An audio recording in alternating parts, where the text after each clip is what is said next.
The 1.8 update just released for Retail Tycoon 2, and here is everything you need to know about the changes, including the new pets, the new rating system, and the security rework.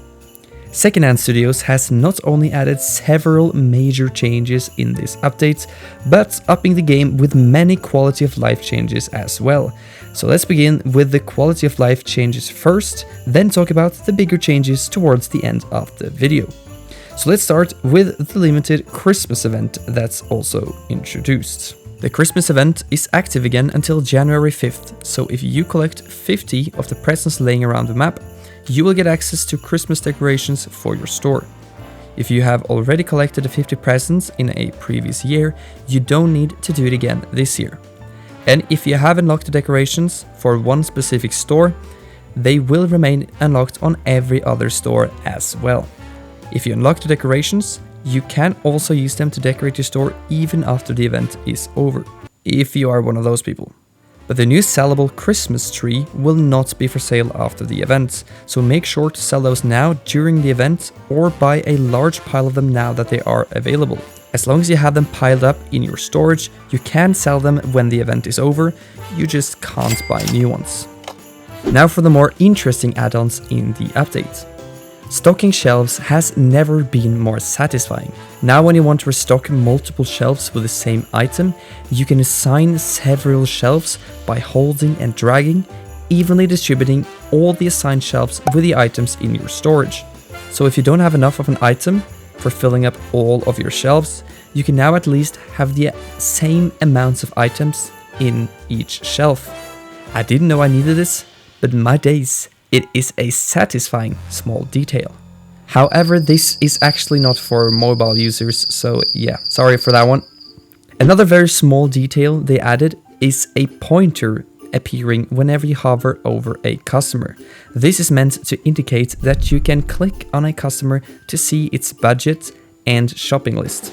When opening the stock menu, there was previously no organization of the items you could stock, but now the stock menu displays all the items you have in your storage first, so you don't need to scroll to find that one item you wanted to stock. That was it for the quality of life changes, so let's move on to the bigger and cooler add-ons. You can now change the icon of your store to whichever decal ID you want. This icon, along with the store slogan, will now be shown on the store sign, as well as on your vehicles. For smaller vehicles, only the icon will be visible, but for the larger vehicles, like trucks, you can see both the icon and the store slogan on the side.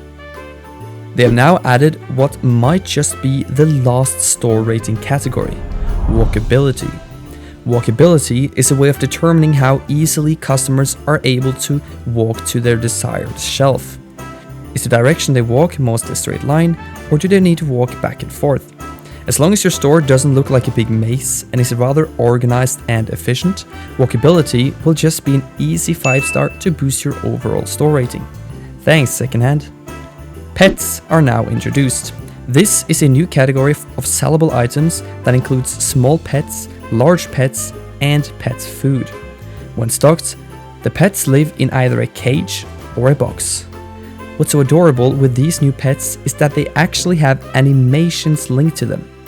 You can see the snakes move their head around, and the fish swims in the aquarium.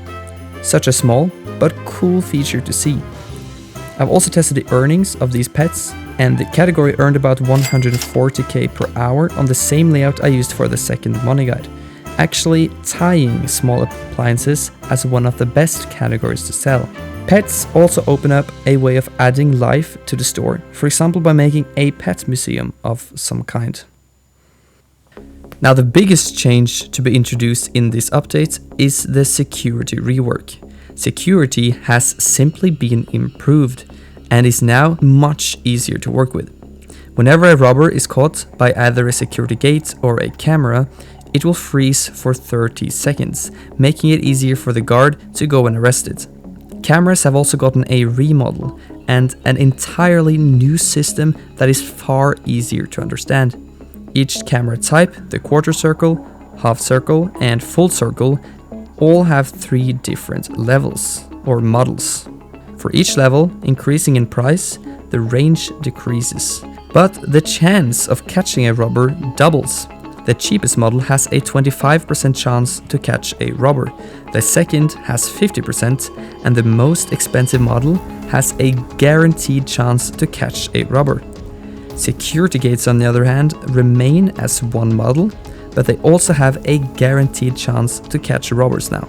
Opening up the security tab in the build menu, you can see that what's green is what's 100%, and this then applies to these best cameras and the security gates. The strategy is therefore to place down either the best camera model or security gates by every exit so the robbers never leave the store undetected. Because catching a robber can now only happen after the robber has stolen an item. So there is generally no reason to have security in other places than by the exits. Having a secure store has never been easier, as long as you either use the security gates or the best camera model. The cheaper camera models are honestly just useless. I don't even know why they added them. Okay, so this was the new features introduced in the 1.8 update. And if you want to enjoy this update as much as possible, you should definitely watch this video where I talk about 7 common mistakes that you must avoid in order to be successful. So thank you for watching. Peace.